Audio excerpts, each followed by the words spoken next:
Venez vivre mes expériences en Meuse.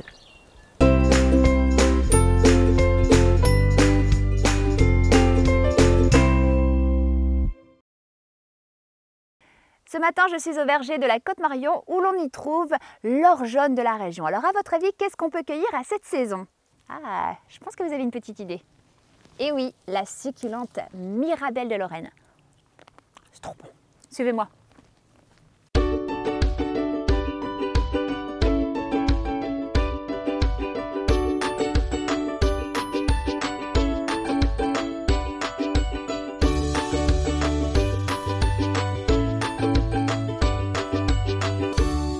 Tiens, oui, elle m'intéresse, Sandra, ton activité. Alors regarde, moi je suis juste devant le monument américain de Montfaucon d'Argonne. Plutôt impressionnant, hein? Haut de 60 mètres, symbole de liberté, il commémore en fait le succès de l'offensive américaine ici en Argonne. C'était d'ailleurs la dernière opération d'envergure de la Première Guerre mondiale. Ce monument a été érigé sur le site de l'ancien village de Montfaucon, totalement détruit par les combats. On peut y monter tout en haut et depuis le haut, on se rend compte du territoire conquis par l'armée américaine.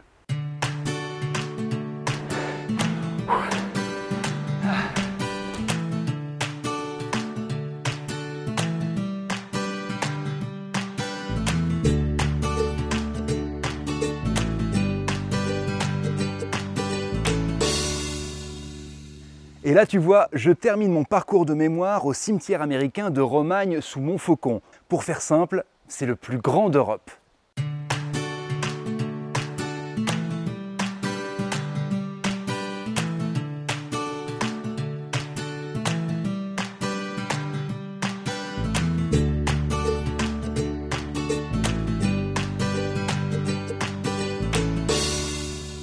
Et bien voilà, la journée est déjà finie. C'était une bonne journée.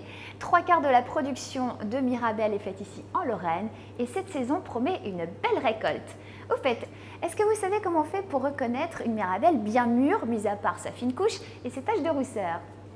Eh bien, c'est très simple, il suffit de la couper en deux. Et si le noyau se détache, il ne vous reste qu'une seule chose à faire, la déguster.